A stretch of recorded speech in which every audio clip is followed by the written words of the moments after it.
Silakan duduk. Dari teman-teman Yes Youth Pontianak. Shalom. Puji Tuhan, bersyukur kembali saya bisa melayani di tempat ini, dipercayakan oleh Bapak Gembala, Bapak Pendeta Samuel Syanto beserta Pastor Yuel Syanto selaku Wakil Gembala. Senang sekali lagi bisa bertemu untuk teman-teman youth di tempat ini. Saya berdoa Tuhan yang memberkati setiap kita, Tuhan yang menolong setiap kita. Setiap masa-masa mudamu, percayalah Tuhan tidak pernah meninggalkan kita sedetik pun. Tuhan selalu ada untuk setiap kita. Baik, tema yang diberikan malam hari ini berbicara tentang love, sex, and dating. Di tempat ini ada yang sudah pacaran? Malu-malu. Ada yang pacaran tempat ini? Ada? Kecuali yang sudah menikah, saya sama-sama kok Yosef itu sudah ya. Sudah.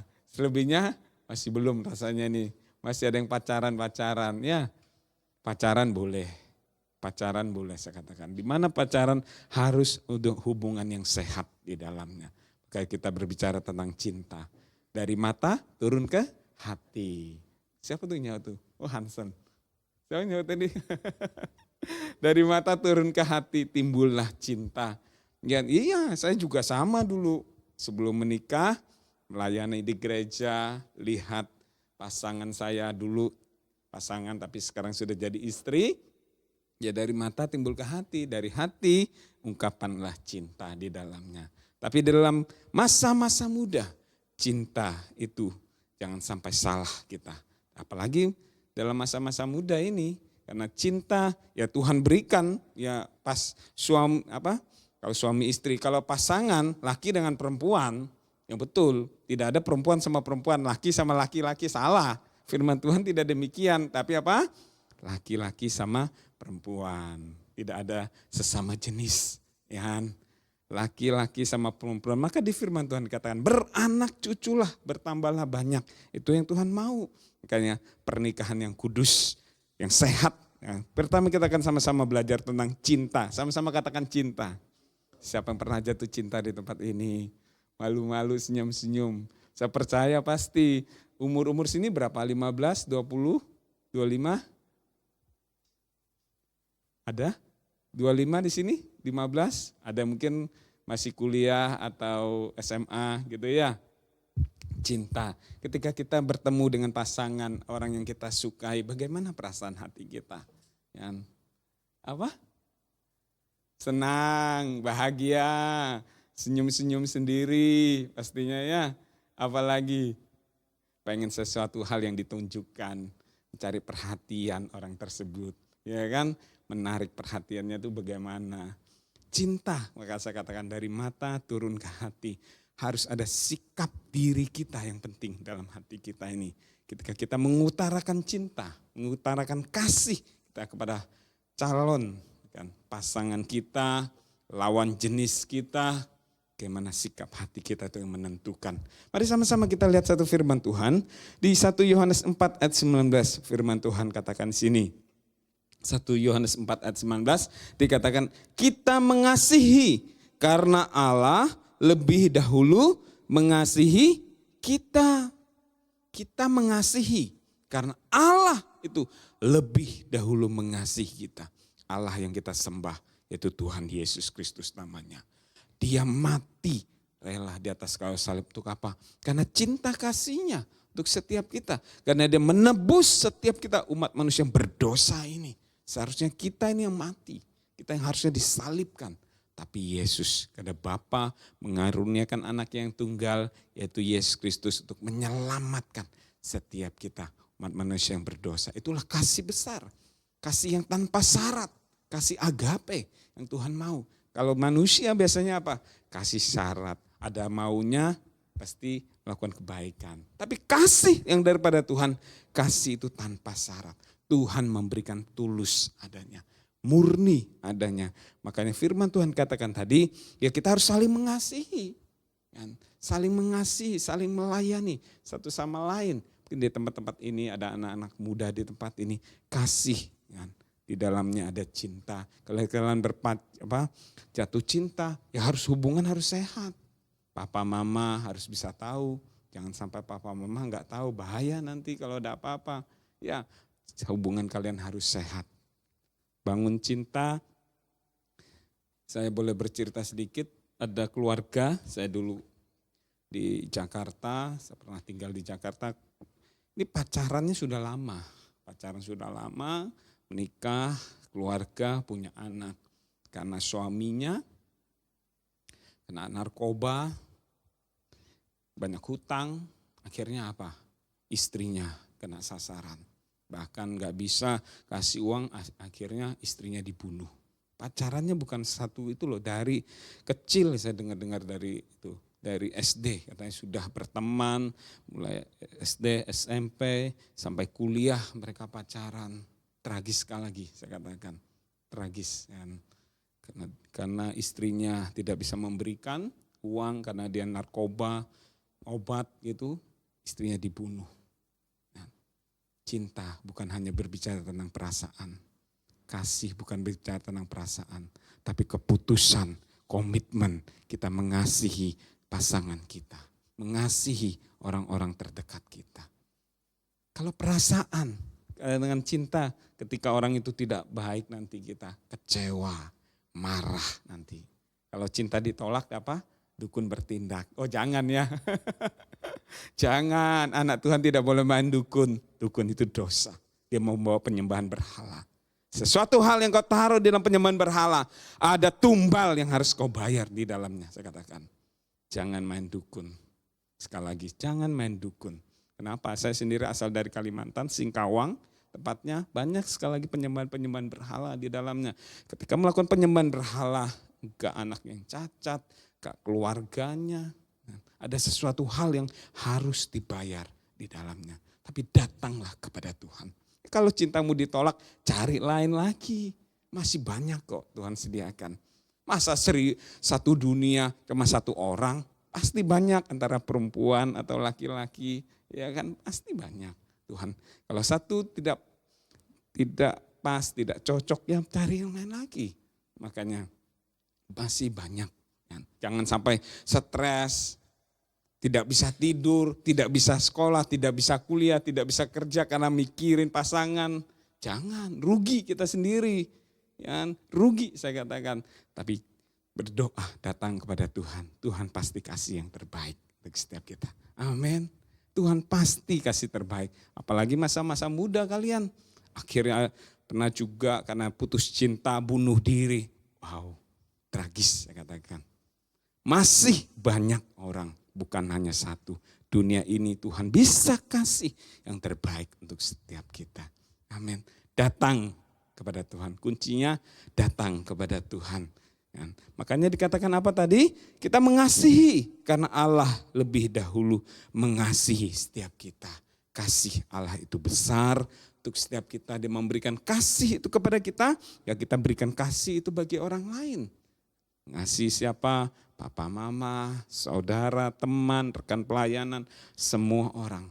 Impartasikan kasihmu itu sehingga menjadi berkat bagi banyak orang, nama Tuhan dipermuliakan lewat kehidupan kita. Dan yang kedua, tadi cinta, yang kedua berbicara apa? Dating, pacaran. Nah, pacaran tadi, ada yang pacaran? Senyum-senyum yang pacarannya.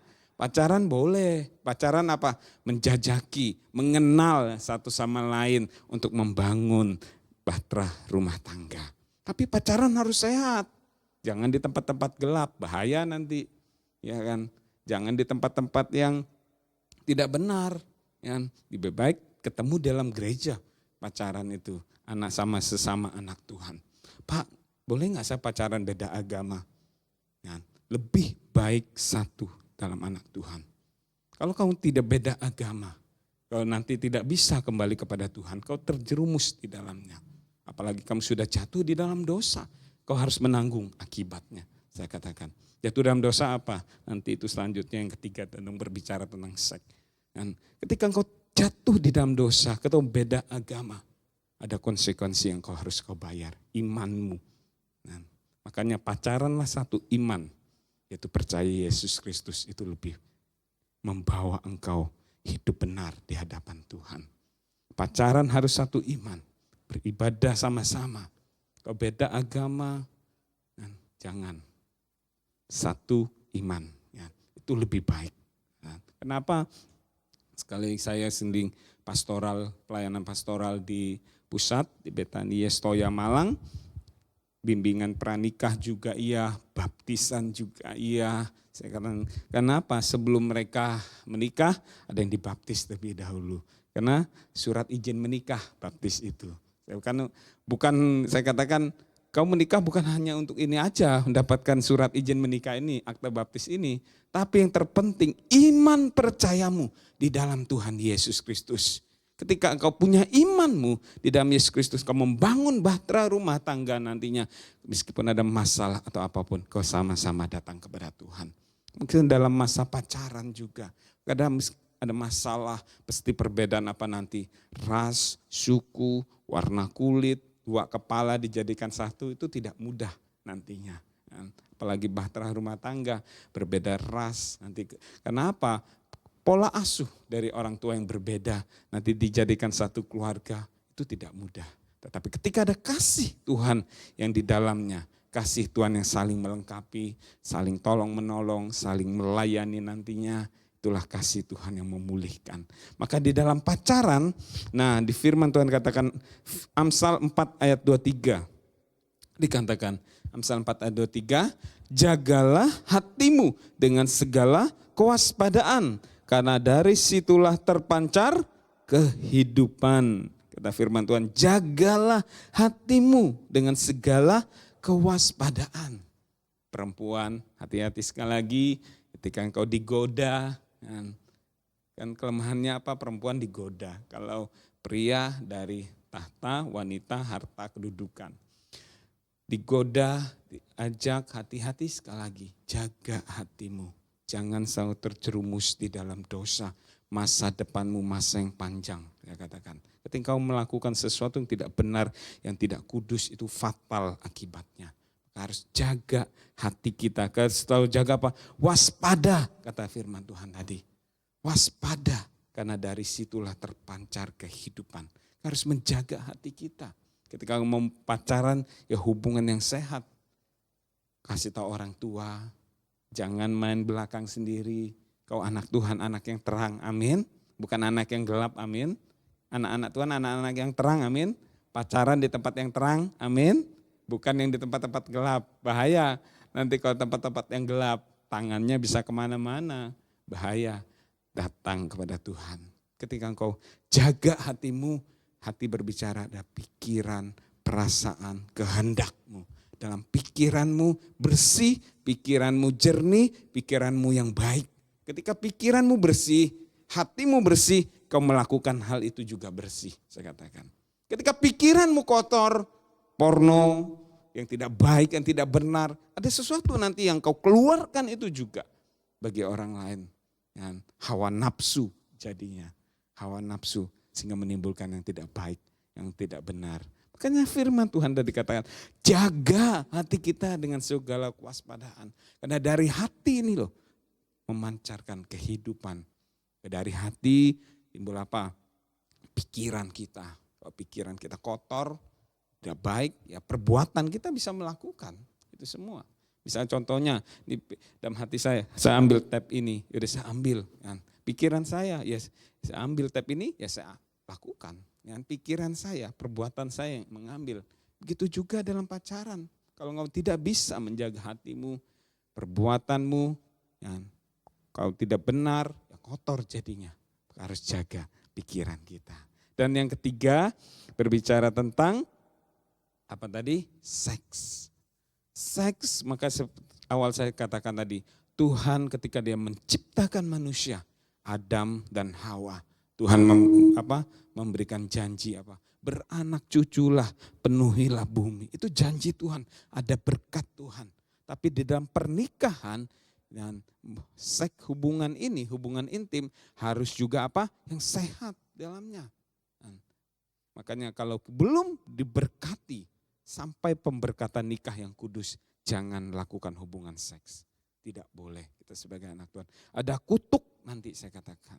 Kenapa? Ya beberapa kejadian, ya, maka di konseling pemberkatan nikah harus hidup kudus sampai pemberkatan nikah nanti. baru boleh melakukan itu semua. Hubungan intim. Kenapa? Apalagi perempuan.